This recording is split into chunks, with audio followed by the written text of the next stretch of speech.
Los signos y síntomas de la insuficiencia renal crónica se desarrollan con el paso del tiempo y los daños en el sistema renal se desarrollan lentamente, es decir, nos enfrentamos a una enfermedad silenciosa. Buenas noches, sean todos bienvenidos. Hoy les vamos a presentar hemodiálisis, testimonios de una lucha diaria. Así es, le vamos a mostrar la realidad que viven los pacientes con problemas renales, pero más allá de esta enfermedad, también la situación al que ellos se enfrentan diario a diario en un sistema de salud pública como el de Guatemala.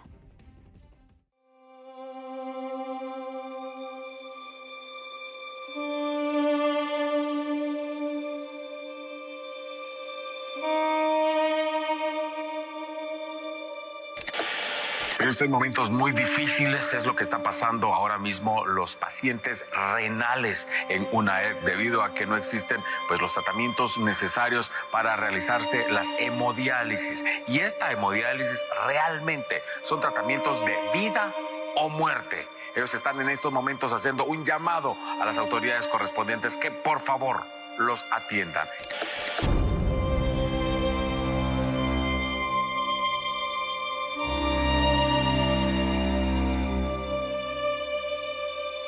Exigimos también que nos presten atención. Necesitamos una máquina para poder vivir y nos están negando ese derecho. ¿Qué pasa con ustedes si no reciben este tratamiento? Nos morimos, así de simple. Nos morimos, así de simple.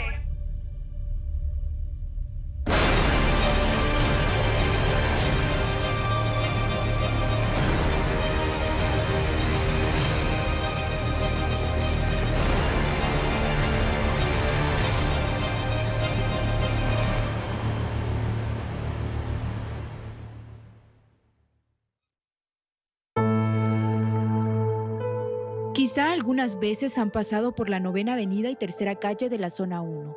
Regularmente a cualquier hora encuentran personas haciendo fila bajo el sol, la lluvia o la oscuridad de la noche. Y muchos se preguntarán, ¿qué hacen allí? Pero la respuesta es simple. Ellos están esperando para recibir algunas horas más de vida.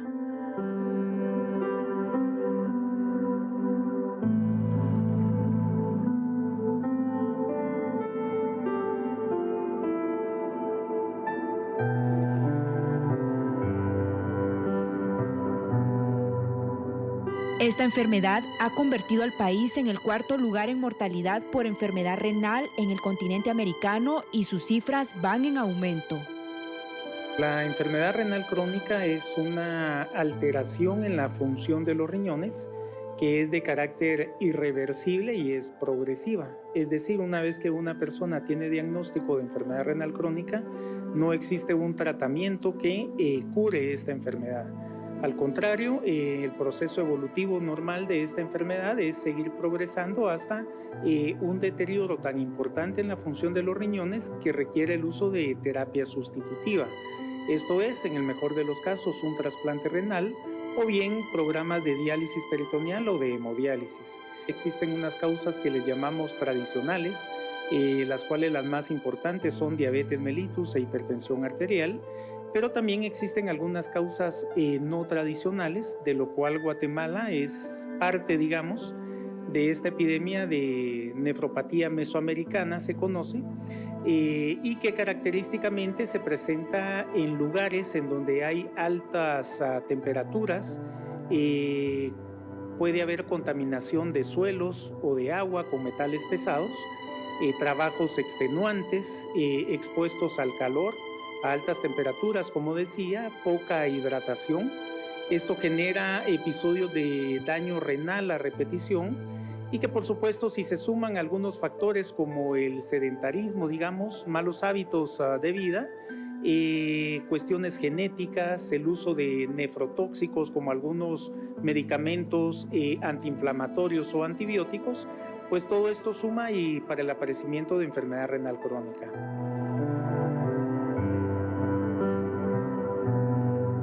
UNAERC brinda hemodiálisis y diálisis peritoneal, que son programas totalmente gratuitos y se ofrecen al paciente, en el caso de la diálisis peritoneal, todo el producto, digamos, y todos los insumos que se requieren para hacerla son llevados directamente a la casa del paciente, independientemente de su ubicación geográfica en todo el territorio nacional. Y en el tema de la hemodiálisis tenemos 8 unidades en donde el paciente llega a recibir su tratamiento y esto es por tiempo indefinido. Generalmente cuando un paciente inicia una terapia de reemplazo renal, esto es de por vida, ¿verdad? Enfermedad renal crónica es irreversible, entonces todo este tratamiento se le da al paciente de forma indefinida y gratuita.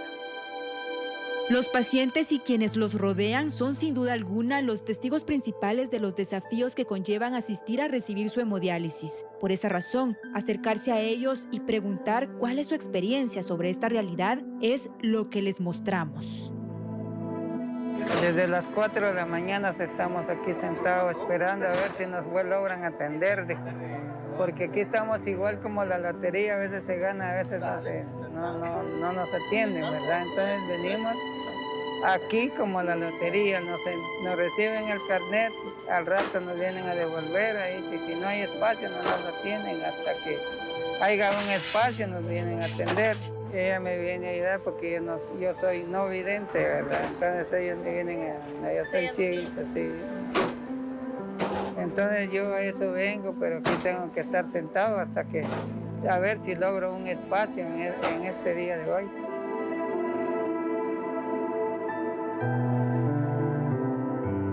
Si me muevo, ya cuando vengo ya no hay lugar aquí en un rato, porque ya se van a numerar más las personas que vienen más. Porque van calculando la hora de que ya van a salir los que están ahí adentro. Y entonces ya se espera aquí en la puerta para que salgan a recibir los carnets. Pero no porque se los recibieron ya va para adentro, no, tenemos que esperar. Al rato y vienen los carnets de regreso. Quedó a dormir aquí. Hable, hermano, ¿cómo lo trataron? Pues no sé, yo creo que la persona, porque yo ni veo, señor, y no veo, y yo sentí que me trató mal la persona que me atendió, pues va, pero igual me quedo porque yo tengo la necesidad de entrar ahí adentro y no sé qué me pueda pasar ahí adentro. Entonces yo lo que no quiero es de que me sigan tratando mal, pues, ¿verdad? Que me agarren como un animal, porque no soy un animal, porque me agarren como él me agarró ese día que yo entré, ¿verdad? Yo entiendo que tal vez yo estaba cansado, la persona que estaba ahí trabajando, pues entiendo, ¿verdad? Pero no para que me haya agarrado como un animal, como yo le dije. No me agarre así porque yo, mira, le dije yo, si me quiere atender, dígame, y si no, no, le dije, porque yo no soy, ni un animal se trata como me está tratando. Así le dije, eso fue lo que yo le dije.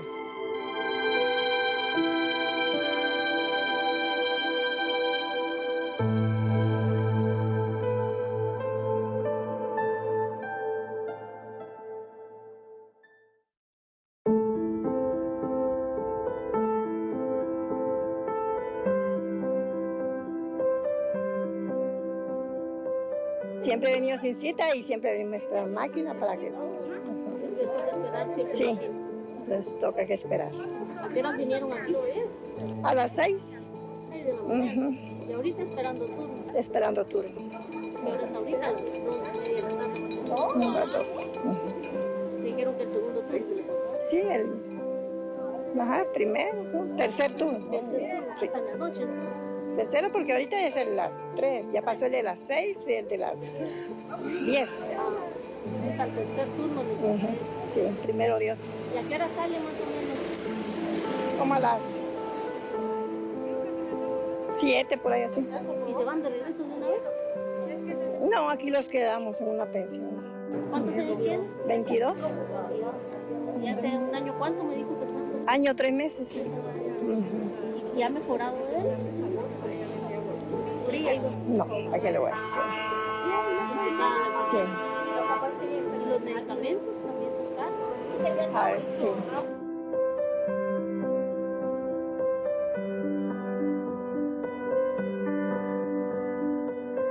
De San Andrés a Cabajá, departamento del Quiché, aldea Chinilla. ¿Desde cuándo vienen ustedes? Nosotros venimos 3 veces por semana, lunes, miércoles y viernes. Pero como él se puso malo, le quitaron su máquina. Casi 2 meses fue a estar allá. 7 semanas fue a estar allá. Y ya cuando nosotros venimos ya no había máquina. Ahorita ya vine a velar 3 veces con esta y no consigo máquina todavía. ¿Cuánto pagan de cuarto? 800. Pero ahorita nos pasamos a otro que es más grandecito, ahí nos van a cobrar 1,150.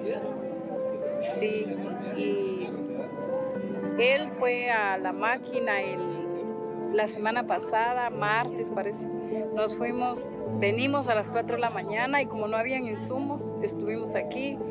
Nos entraron adentro a las 5 de la tarde, salimos para la zona 5 a la hemodiálisis, salimos a las 12, llegamos ahí a la 1 de la mañana. Nos van a dar un nuevo turno, pero hasta abril, en abril. Primero nos dijeron que en mayo, pero ya cuando vine el sábado me dijeron que en abril no lo iban a dar, ya no en mayo, no que más antes. Sí, a ver qué pasa, a ver. Tengo que venir a velar si hay turno. Ahorita estoy velando turno desde temprano, pero no hemos logrado. Solo le fui a dar comida y nos venimos otra vez. Lo fui a bañar y nos venimos. Digamos que solo así, solo velando turno pueden lograr una diálisis. Sí, porque una hemodiálisis es cara, vale como... Bueno, ahorita a saber, pero... el año pasado venimos a pagar una nosotros porque él venía, pero hinchado venía y no nos pudieron atender aquí, entonces fuimos a pagar una allá cerca de la Cruz Roja en 8.50. Ahorita a saber cuánto cobran, no sé, no le podría decir, pero el año pasado sí fuimos a pagar una allá, 8.50 pagamos. Sí. No tienen que esperar el turno porque no hay otra opción. Sí, ahorita sí estoy esperando porque no tenemos dinero para pagar. Las necesidades son muchas y no es un secreto que los casos van en aumento. Además, son varias las situaciones que han rodeado a UNAERC, como deudas con proveedores, falta de insumos y la atención a los pacientes. Por eso es importante conocer si resolverán y si esto no volverá a ocurrir. UNAERC recibe entre 15 y 20 pacientes nuevos todos los días y venía funcionando con el mismo presupuesto desde hacía básicamente 10 años. Fue hasta el año pasado donde se le dio 193 millones extras a la UNAERC, además de los 240, en 2 artículos del presupuesto nacional, de los cuales le permitió a la institución pasar para este año, básicamente sin ninguna deuda. Nosotros terminamos de limpiar y de pagar la deuda el año pasado.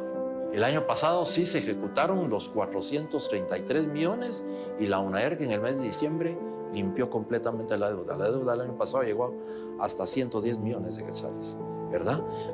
Sobre todo con los 3 proveedores mayores, que es Baxter, que es quien proporciona las bolsas para la diálisis peritoneal, Nipro, que tiene diferentes, que nos vende los kits de la hemodiálisis con máquinas Nipro, y la Fundación Amor, que también nos vende kits de sus máquinas, y ellos sí tienen 2 servicios, se puede decir, integrales en San Pío 1, San Pío 2, zona 10, zona 9, donde le dan el servicio completo al paciente. El paciente llega y UNAERC simplemente paga el monto que cuesta el tratamiento de cada hemodiálisis de los pacientes. En la hemodiálisis depende de la sede donde estemos platicando. Por ejemplo, hay sedes como Malacatán, cuyo costo, o la sede aquí central, que el costo oscila hasta de 710, 720 quetzales. Hay sedes como Retaluleu, como Escuintla o como Villanueva, donde el costo de cada hemodiálisis está en 500, entre 540 y 550.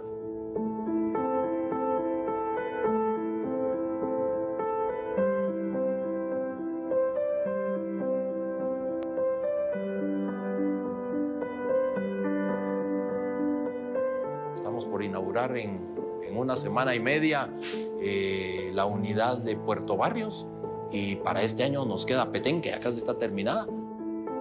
La pregunta aquí es, ¿qué sucedió con la falta de insumos de hace unas semanas? Lo que ocurrió es que dejamos de recibir estos insumos.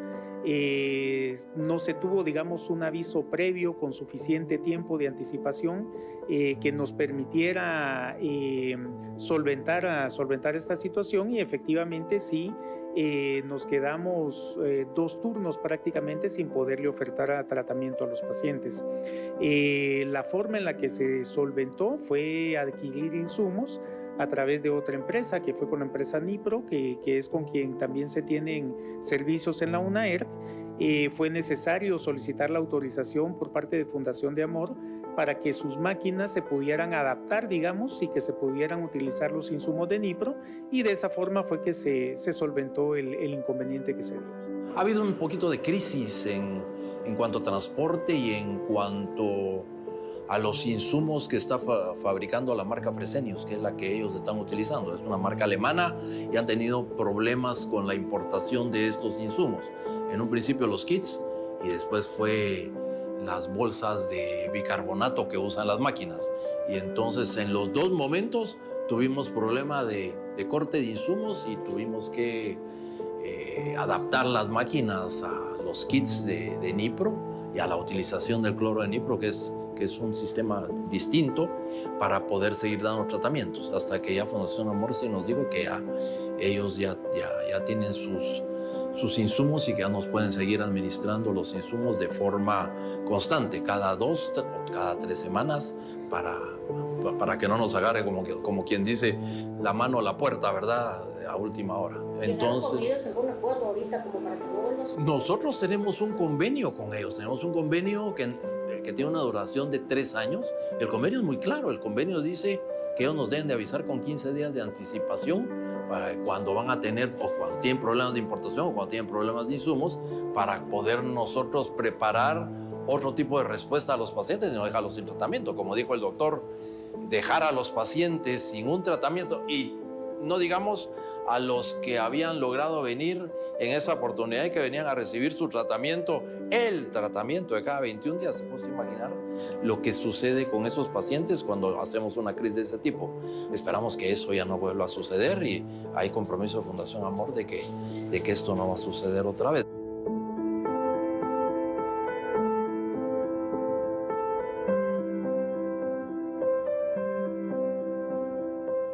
La única penalización que existiría en cuanto a Fundación Amor es la terminación del convenio que se tiene firmado con Fundación Amor por el incumplimiento del desabastecimiento de los insumos. Eso es un tema que se tiene que tratar a nivel de consejo y se está evaluando a través del Consejo de Administración de tomar las medidas necesarias. Por el momento estamos abastecidos, la crisis fue solventada tanto por UNAERC y tanto por Fundación Amor, entonces tendría uno que ver qué medios alternativos se podría utilizar para que Fundación Amor ya no quede o no quede desabastecido, se nos deje desabastecido, y si no, definitivamente habría que entrar a la fase de conciliación y ver lo de la terminación del convenio que se tiene firmado con Fundación Amor. Es decir, que la garantía de que no vuelva a suceder quedará a criterio de que la Fundación de Amor no vuelva a fallar. Por cierto, al tratar de hablar con la Fundación para aclarar este tema, su respuesta fue nula. El objeto, el centro del pensamiento de todos los que estamos aquí es el paciente, el bienestar del paciente. Y entrar en una de estas discusiones de convenio o ruptura de convenio, o ya no queremos al proveedor en este momento, representaría que se retirara un proveedor. Bueno, aquí no tendríamos tanto problema, pero estamos hablando de las 85, 86 máquinas que el proveedor tiene en sus 2 unidades de San Pío. Y eso representa 240, 250 pacientes que quedarían en el aire, y eso no lo podemos permitir.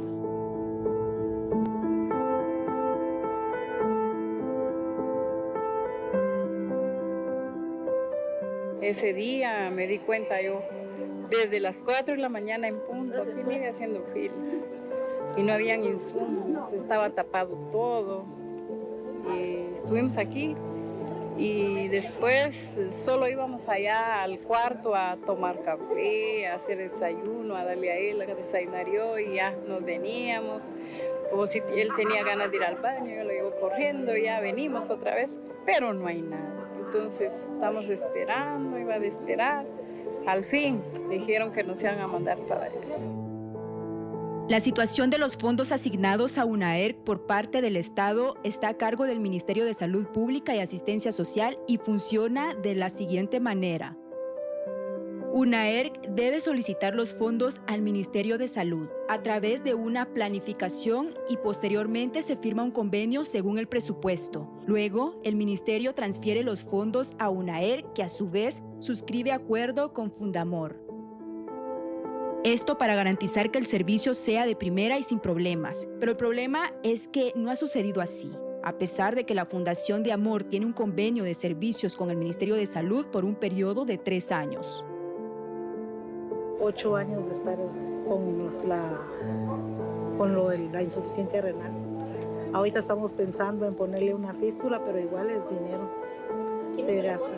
Pues yo digo, no he preguntado, pero todos aquí dicen que se gasta de 4,000 a 5,000 hasta 7,000, dependiendo del cirujano. Porque no sé, pero no es... Sí, eso, sí se la ponen acá, pero es un gasto aparte. Y eso estamos viendo, pero ahí sí que solo Dios sabe, porque no tenemos los medios para poderlo hacer. Ya imagínense si juntamos 1,000 para la semana y ahora para de un solo 4,000 o 5,000. Contactamos al Ministerio de Salud Pública y Asistencia Social. Sin embargo, su respuesta fue que ellos no ven los temas de UNAERC. Como decimos en este programa, saque usted sus propias conclusiones.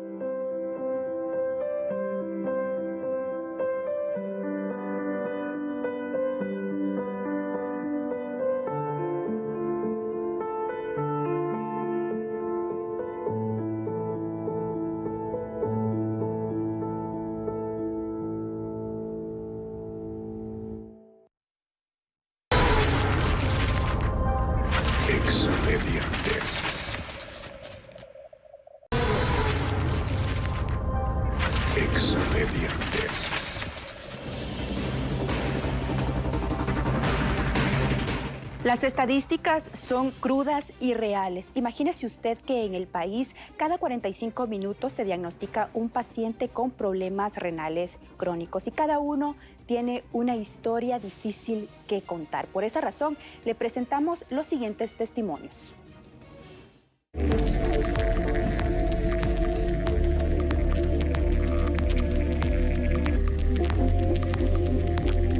Ellos, la explicación que le dan a uno es que los doctores analizan quién pasa y quién no.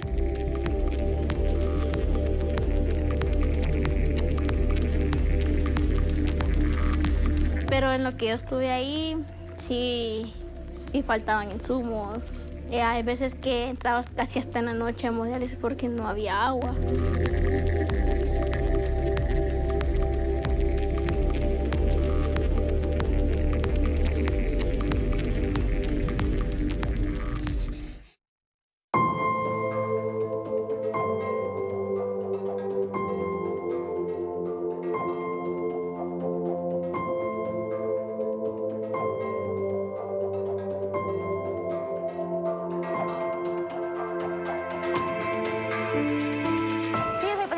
Me detectaron la enfermedad en el 2023. El tiempo normal para una hemodiálisis, bueno, va dependiendo de las toxinas del cuerpo de cada persona, pero lo normal son 3 horas y media a 4 horas. Algunas personas se hacen 3 horas, pero si están todavía funcionándoles el riñón o que todavía orinen. Pero cuando ya no orinan o les cuesta con las toxinas, sí tienen que dar 3 horas y media a 4 horas, siempre y cuando revisándoles el peso seco. Porque me he dado cuenta que muchas personas acá en UNAERC salen como muy hinchadas. Se supone que si la hemodiálisis está haciendo buen efecto, no tienen que salir hinchadas, porque eso quiere decir que están dejándole líquido a la persona. Y ese líquido, conforme el tiempo, incluso puede llegar hasta los pulmones. También a veces los pacientes mueren porque cuando no reciben su hemodiálisis como debe ser, o a veces se quedan sin insumos, ellos les llega afectando el corazón y o por tanto líquido, por tantas toxinas, ellos mueren más antes de lo que debería ser. Porque hay pacientes que son de otros lugares que llevan hasta 20 años con el tratamiento, 15 años, y ellos se miran súper bien. Tengo un amigo que es de Nicaragua, él lleva 15 años con la enfermedad y él trabaja, anda haciendo su vida normal. En cambio, si uno va acá, pregunta a alguien que lleve 15 años, obviamente se va a ver súper mal, deteriorado, hinchado.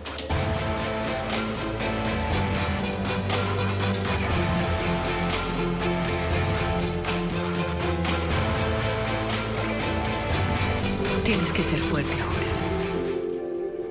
Dime que lo serás. Vamos a ir a una era, hacer como que entrevistar a unas personas para ver a quién le podemos dar una ayuda. Celébrate porque solo tú sabes el trabajo que implica ser la persona que eres y trabajar por tus metas o cumplirlas.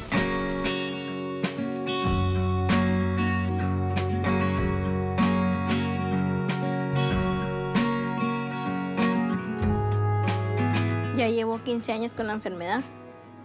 Estuve 5 años en diálisis peritoneal, 10 años en hemodiálisis y ahorita que ya llevo 9 años con fístula.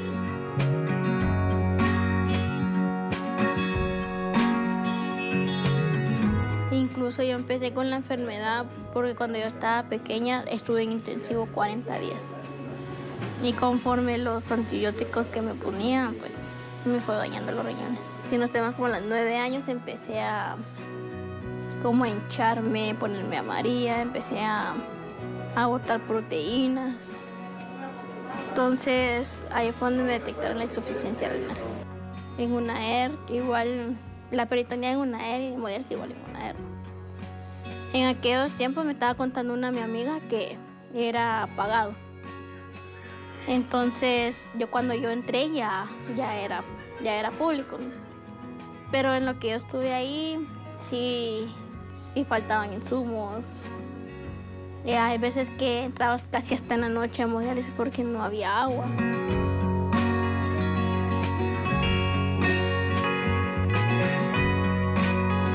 Incluso se han muerto pacientes afuera de una ER.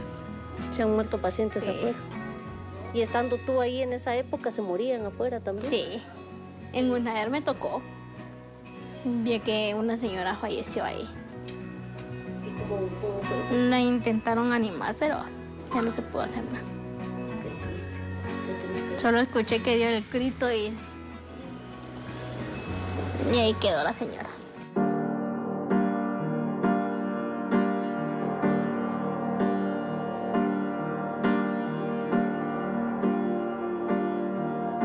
Tiene un impacto bastante grande, definitivamente. Es un duelo, que entendemos el duelo como una pérdida. No necesariamente tiene que fallecer alguien, sino el concepto general de duelo es que mi sentido de vida se ve amenazado por una pérdida.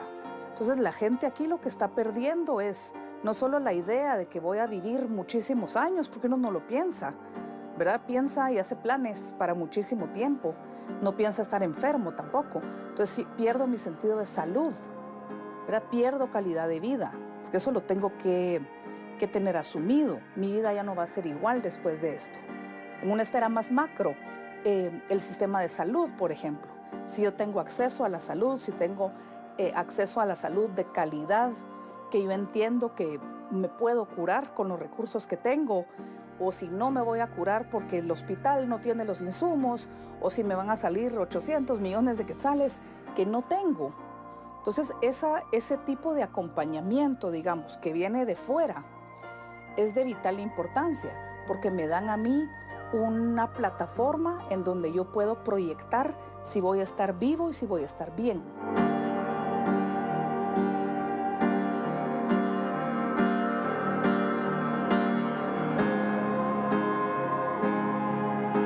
Pues siento que a toda persona que le diagnostican el riñón cambia mucho la vida, en el sentido laboral, físico. Por lo menos a mí lo que más me afectó fue físicamente, porque estábamos acostumbrados a una rutina y ya de pronto todo se viene abajo. ¿Todo cambió? Todo. Ya yo jugaba fútbol, ya no podía jugar fútbol, porque a la hora de correr, no sé qué, tengo que hacer pausas. Entonces todo se vino abajo, fue un cambio así, drástico. Radical. Increíble, pero uno como ser humano nunca piensa que va a pasar eso en la vida de uno. Y cuando sucede, se detiene todo. Pues yo me empecé a hinchar, se me hinchaban las manos, pero no era así seguido, sino que se me hinchaba un día, pasaban 5 días y después se volvían a hinchar. Y yo entonces, en ese punto fue un error, porque yo no le puse atención. Yo me hinchaba, me deshinchaba, me hinchaba, me deshinchaba y yo lo tomaba normal. Hasta que un día que empecé a hincharme. Ya no me entraban los pantalones, los zapatos. Y era aquel cansancio que yo sentía, que dije yo, no, yo me voy a ir al ICS. Y fue un 23 de diciembre que fui al ICS de la zona de aquí de Gerona. Gerona me dijo de que tenía mal el riñón.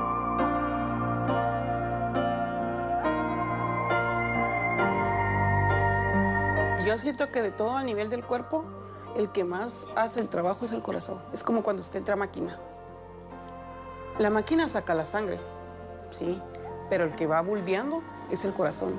Por eso a veces dicen, no traigan mucha agua, porque sobrecargan su corazón. Y eso es cierto, porque yo antes, cuando no había tenido hemodiálisis, porque en el ICS ahí a uno no lo pesan. Entonces usted no sabe cuánto tiene agua de más. Ahí solo sacan 3 kilos y se acabó. Cuando yo vine acá a Sudmédica, yo traía un montón de agua. Yo estaba hinchada. Y estando acá me pesaron peso seco, peso con agua. Entonces ahí aprendí yo de que si uno tiene más kilos de agua, el corazón bombea más rápido. E incluso a mí cuando yo vine acá, el doctor, yo tenía el corazón normal. Despuésito de que vine aquí y ya me empezaron a sacar más agua de lo normal, mi corazón, yo empecé a sentir el cambio. Yo le decía al doctor, es que yo siento diferente el corazón. Y ya se me había agrandado. Porque uno como ser humano siempre llega a un punto de que usted se desvanece. Por más que uno diga, ya acepté la enfermedad, pero hay días buenos y hay días malos. Que usted se siente y se pone a pensar, si yo no estuviera enferma, ¿qué hubiera pasado conmigo? ¿Cómo fuera mi vida? ¿Piensa en eso? Sí, yo sí, a veces sí. Pienso así como que si yo estuviera sana, ¿cómo fuera?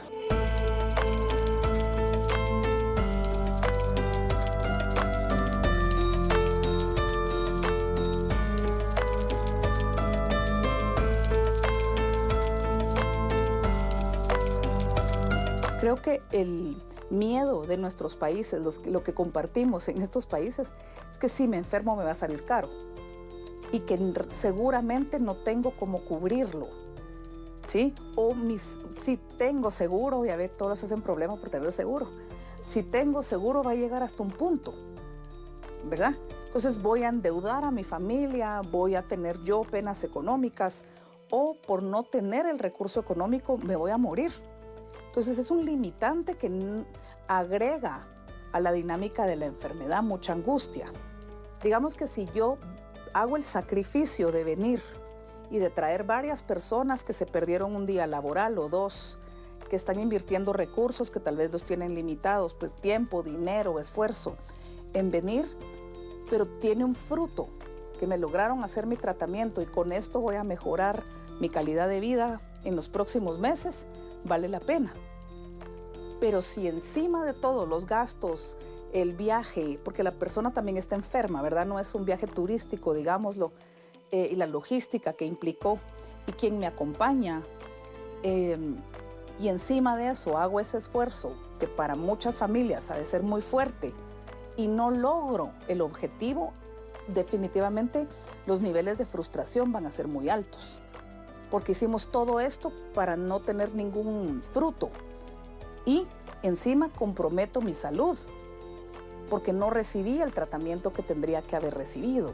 Entonces el sentido de injusticia creo que se vuelve más profundo, porque yo di mi parte, digamos. Yo vine, yo pagué, yo hice los arreglos, mi familia, pero no recibí lo que tendría que haber recibido. Entonces sí, la dinámica psicológica se convierte en algo mucho más complejo, porque hay enojo, hay frustración, ¿verdad? Añadida, como hablábamos hace un rato, a la dinámica de la enfermedad en sí.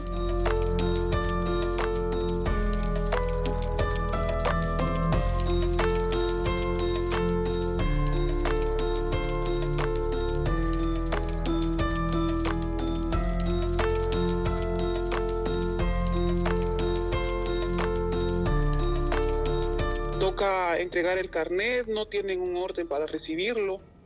Ahí sí que el que llegue primero se recibe primero y luego lo revuelven y el que llegó de último tal vez tiene suerte de pasar y el que llegó primero, el que está desde un día antes ahí no logra entrar, ¿verdad? No sé a qué se deberá el desorden que hay en eso, pero cuesta mucho recibir turno para primer ingreso o para las personas que son recientemente diagnosticadas, cuesta muchísimo. Imagínense que ingresamos 82 pacientes, porque hay solo 82 máquinas. A la hora de ingresar y a la hora de salir pacientes se junta el doble de esa cantidad y solo 4 baños hay para esa cantidad de personas, no tomando en cuenta los familiares que acompañan al paciente. Hay que hacer unas filas de espera para poder ingresar a un sanitario. Sí hay nutricionista y sí hay psicólogo. El psicólogo, si usted necesita y si usted ve en su parecer que quiere ir, puede ir, porque que se lo den como un servicio obligatorio o que usted tiene que llevar junto a la terapia, no. El psicólogo. Ahora la nutricionista es algo que uno por necesidad tiene que buscar, no es un servicio que ellos den de la mano con la terapia, sino es algo que usted tiene que buscar porque lo necesita realmente, pero ellos no dan ese servicio. Y la nutricionista a veces está, a veces no, a veces llega solo hasta la 1 de la tarde.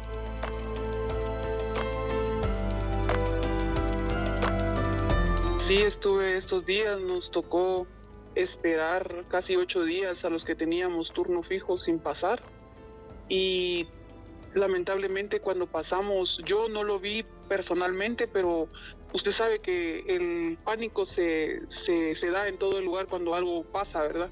Entonces se vio que una señorita que no tiene turno fijo, que no tenía turno fijo, falleció. Al parecer ella tenía su cita ese día y lamentablemente ese día que ella tenía la cita llegó y no la pudieron atender en el primer turno.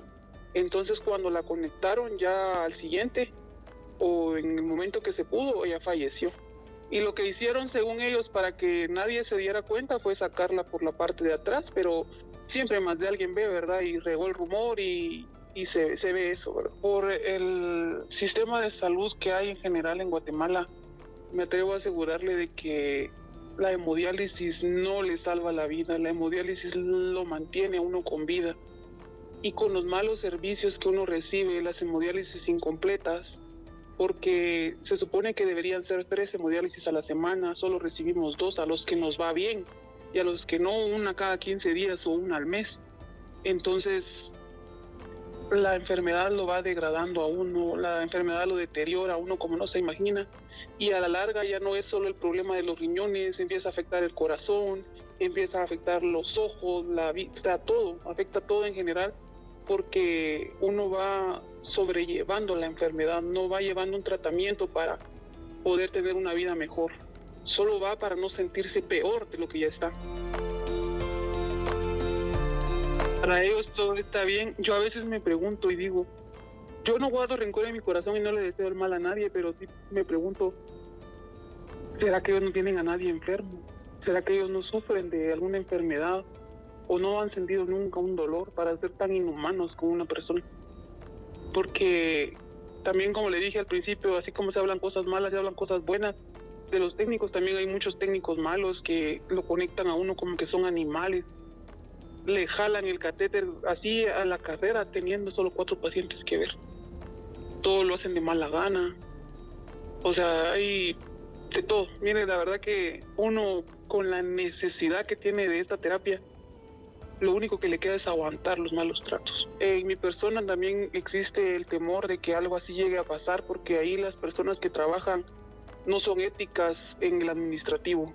Hay personas que son prepotentes, son personas que creen que solo porque uno está enfermo merece agachar la cara ante ellos o rogarles por un servicio que corresponde darlo, ¿verdad? Realmente el miedo a las represalias está, pero si uno no habla, las cosas van a seguir igual. Y así como necesitamos nosotros de pacientes, necesitan los técnicos. Y es una cadena donde todos vamos necesitando, y si no se ayuda desde el principio o con el mayor problema, no logramos nada. O sea, por eso tenemos que perder el miedo a hablar. Otra cosa que no se logra entender es cómo es que ellos celebran a lo grande una nueva instalación o una nueva sede cuando no pueden ni siquiera abastecer la central. Siendo la central no la pueden abastecer, porque se mofan de decir tengo otra sede o pusimos otra sede. Si el servicio es pésimo, deberían de enfocarse por lo menos en que la central no falte nada.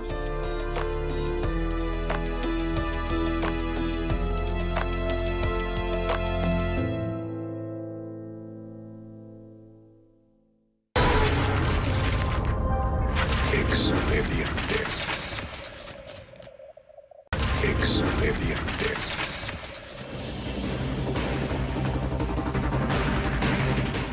Esta enfermedad crónica evidentemente no solo la padecen los adultos, sino que con el paso de los años cada vez vemos que en los 22 departamentos de este país hay niños que desde muy pequeños ya tienen daños en los riñones. Y esta población específicamente es atendida en el área de nefrología del Hospital Roosevelt. A continuación le presentamos estas historias que, por cierto, solo esa unidad a nivel nacional, la única, recibe diariamente a 200 niños. Veamos.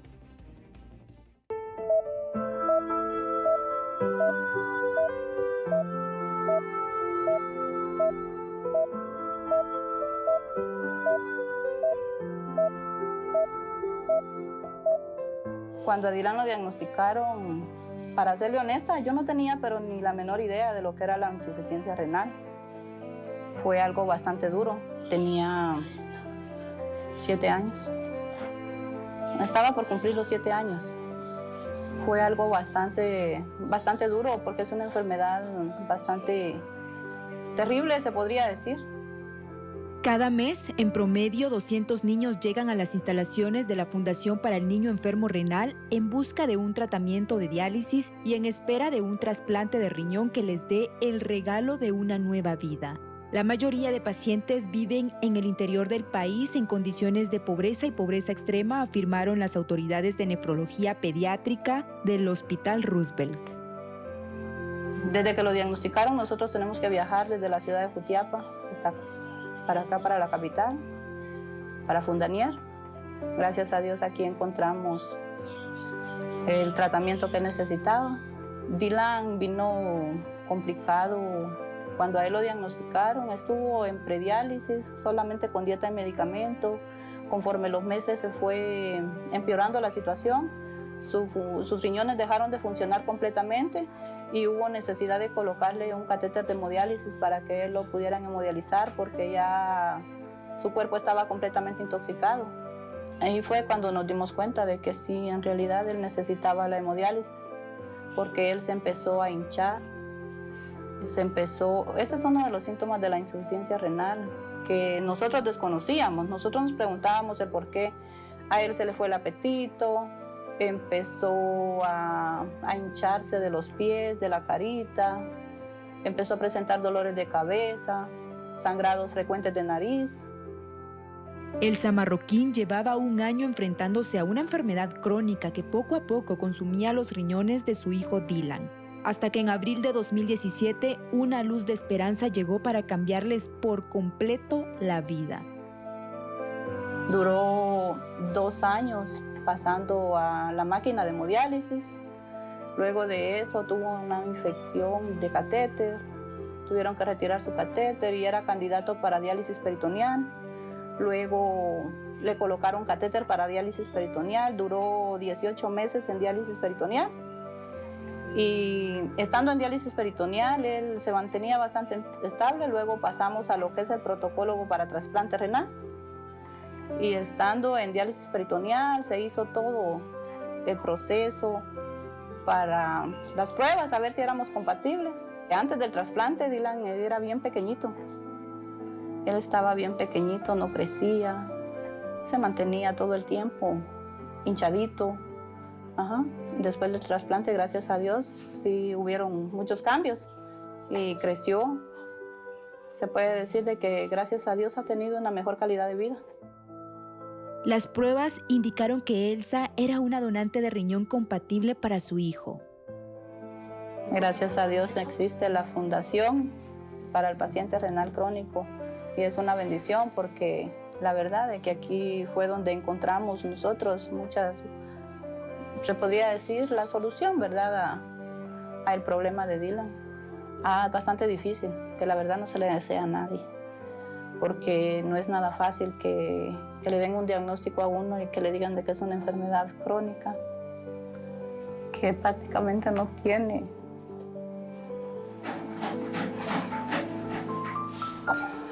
tiene una solución definitiva.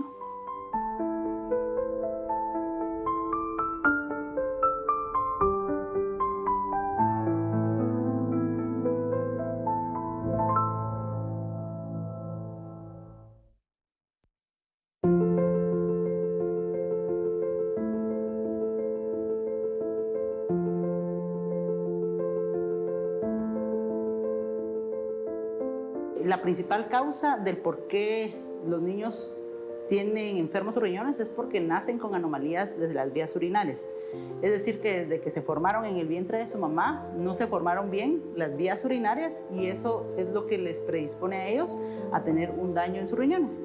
Esa es una de las causas más frecuentes. Sin embargo, hay otras causas en donde una parte específica del riñón hace que se dañe por diferentes insultos y hacen que los niños empiecen a botar proteínas. Entonces, algunos niños no responden y pueden también ser una causa de desarrollo de enfermedad renal.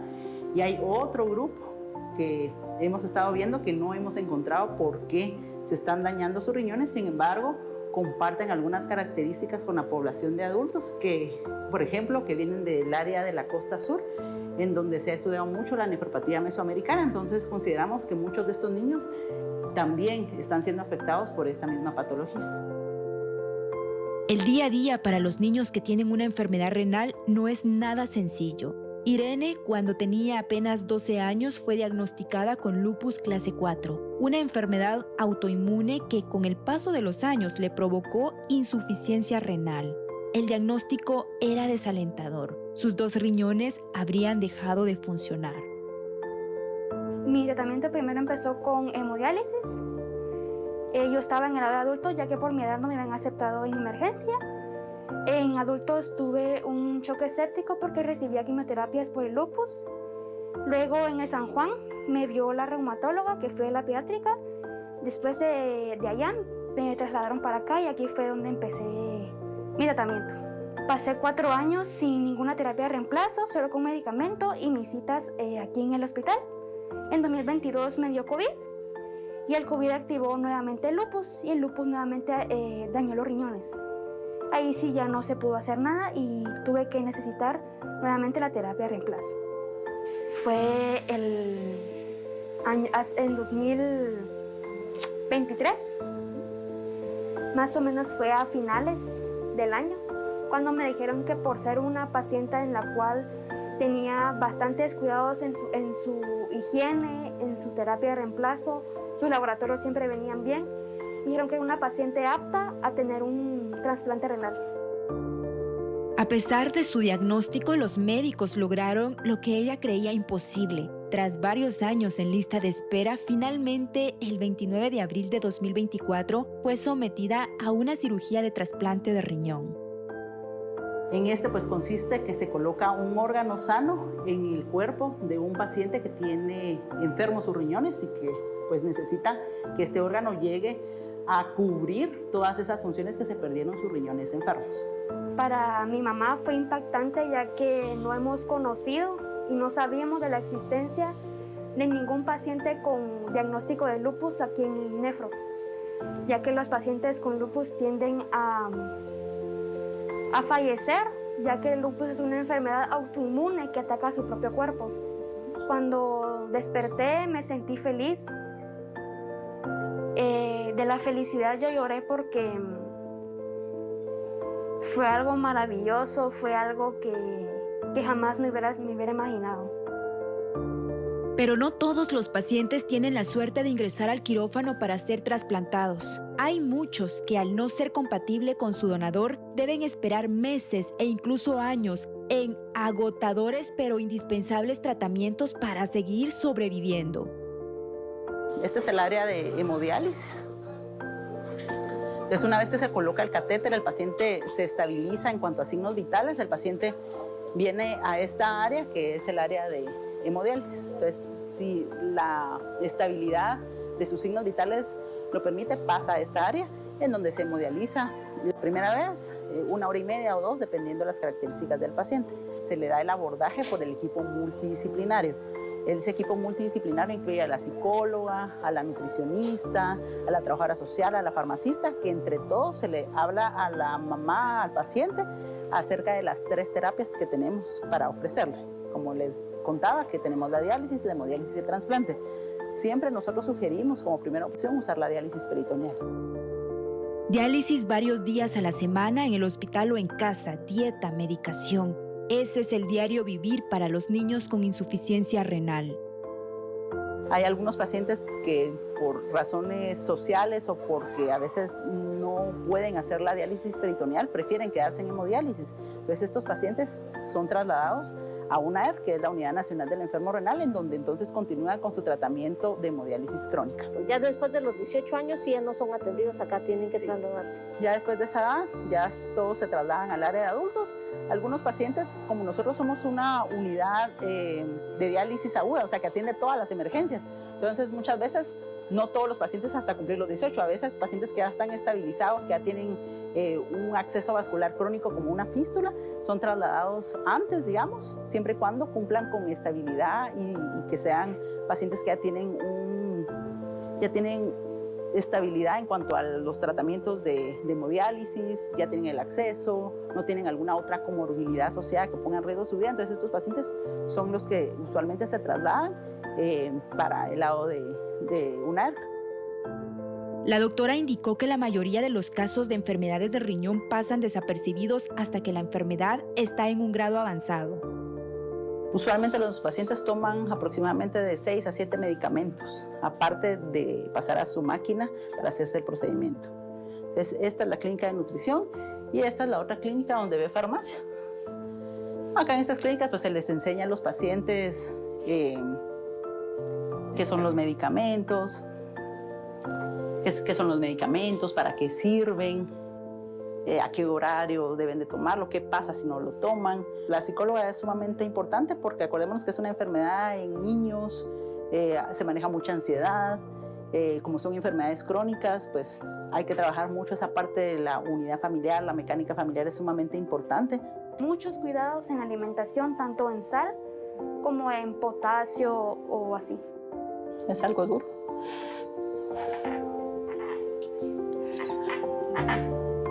Pero ahí sí que con ayuda de Dios todo se puede. Que no decaigan ante algún diagnóstico, alguna enfermedad crónica, porque sí se puede salir. Aunque la mayoría de pacientes con problemas renales son adultos, en países como Guatemala los niños forman parte de esas estadísticas y de un sistema de salud pública con poca capacidad para atenderlos.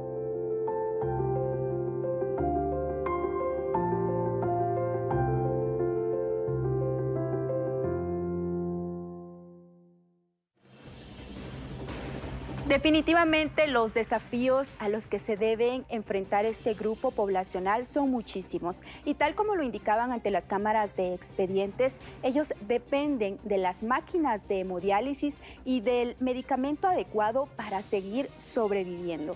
Por esa razón, al finalizar este programa, también quisieron hacer un llamado para que las autoridades escuchen sus peticiones y, por favor, solucionen lo antes posible la crisis a la que se están enfrentando, y no solo de este año, sino históricamente. Le agradecemos la sintonía de esta noche y le esperamos aquí la próxima semana en Expedientes. Buenas noches.